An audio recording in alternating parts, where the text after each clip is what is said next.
শিক্ষা ব্যবস্থাকে ভেঙে পড়ার জন্য,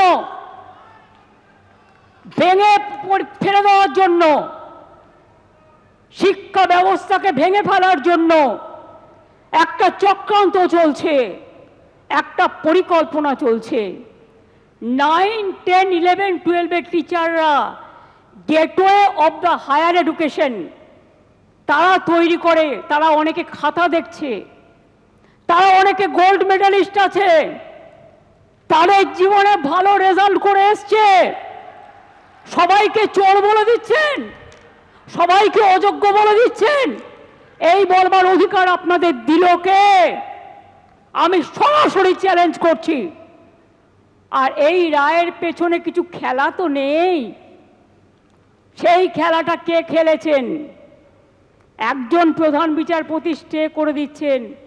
আমরা তো মনে করি আইনের সম্মান একজন যেটা করে, উচ্চ আদালতের সর্বোচ্চ আদালত ন্যায় দেবেন, এটাই আমরা আশা করি। বিচারের বাণী যেন নীরবে নিভৃতে না কাঁদে, এটাই আমরা আশা করি। আমরা আশা করি কণ্ঠ আমার রুদ্ধ আজকে, বাসি সঙ্গীত হারা অমাবস্যার কাড়া, লুপ্ত করেছে আমার ভুবন দুঃস্বপ্নের তলে, তাই তো তোমায় শুধাই অশ্রু জলে। যাহারা তোমার বিছাইছে বায়ু, নিভাইছে তব আলো, তুমি কি তাদের ক্ষমা করিয়াছ? তুমি কি বেসেছ ভালো? আমরা সরকারের পক্ষ থেকে শিক্ষা ব্যবস্থা যাতে ভেঙে না পড়ে, তার জন্য আমরা প্রথমে আমি একটু কোর্টের ভাষায় বলি। কোর্টের ভাষাটা, তার কারণ মনে রাখবেন, কোর্ট যখন একটা রায় দেয়, সে রায়টাই নাকি চূড়ান্ত রায়। সেই জন্য একটু কোর্টের ভাষায় বলি। সুপ্রিম কোর্ট বলেনি কে যোগ্য কে অযোগ্য, তালিকা দেয়নি। সরকারকে যোগ্য ও অযোগ্যদের আলাদা করার সুযোগ আদালত দেয়নি। ফ্যাক্ট ফাইন্ডিংয়ের অনুমতিও দেয়নি। সিবিআই যা যা কাগজপত্র চেয়েছিল তদন্ত করার জন্য, এসএসসি সব কাগজপত্র তাদের দিয়ে সাহায্য করেছিল। আমরা লয়ার কাদের দিয়েছিলাম শুনে রাখুন।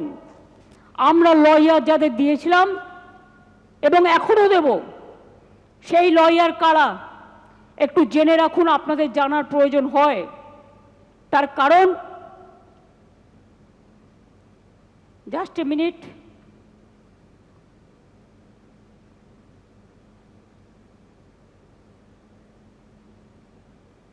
সম্ভবত আমার যতটুকু মনে আছে অভিষেক মনু সিংভি ছাত্রদের হয়ে লড়েছে। যাই হোক, তোমাদের সাপোর্ট দিয়েছি আমরা, হেল্পিং হ্যান্ডস। অভিষেক মনু সিংভি, এবার আমরা বলেছি, এবার আমরা কাদের নিচ্ছি সেটা বলে দিচ্ছি। আমরা অভিষেক মনু সিংভিকে বলছি, আমরা কপিল সিব্বলকে বলছি, আমরা রাকেশ দ্বিবেদীকে বলছি, আমরা কল্যাণ ব্যানার্জিকে বলছি, আমরা প্রশান্ত ভূষণকেও বলতে বলেছি, এবং তাছাড়াও আরও অনেক লিগাল ফার্ম থাকবে যারা রাজ্য সরকারের হয়ে যোগ্য টিচারদের সমর্থনে আইনের লড়াই করবে। আমি কোর্টের কথায় বলছি, এই লাইনটা আমি বলবো কোর্টের কথায়। কারণ মনে রাখবেন, আজকে যে আলোচনাটা হচ্ছে, এই রেকর্ডটা কেউ কেউ আবার ট্যাপ করে প্রধান বিচারপতির কোর্টে পাঠাবেন, আমাকে যাতে জেলে পোড়া যায়। তাই মনে রাখবেন, আমি লটা জানি, আমি নিজেও লয়ার হিসেবে অনেকগুলো কেস করেছি। While we are bound by the ruling of the Honorable Supreme Court, যারা এটা কোর্টে পাঠাবেন ভালো করে শুনে নিন। While we are bound by the ruling of the Honorable Supreme Court, we are taking proactive steps to ensure that the situation is handled with the utmost care and fairness.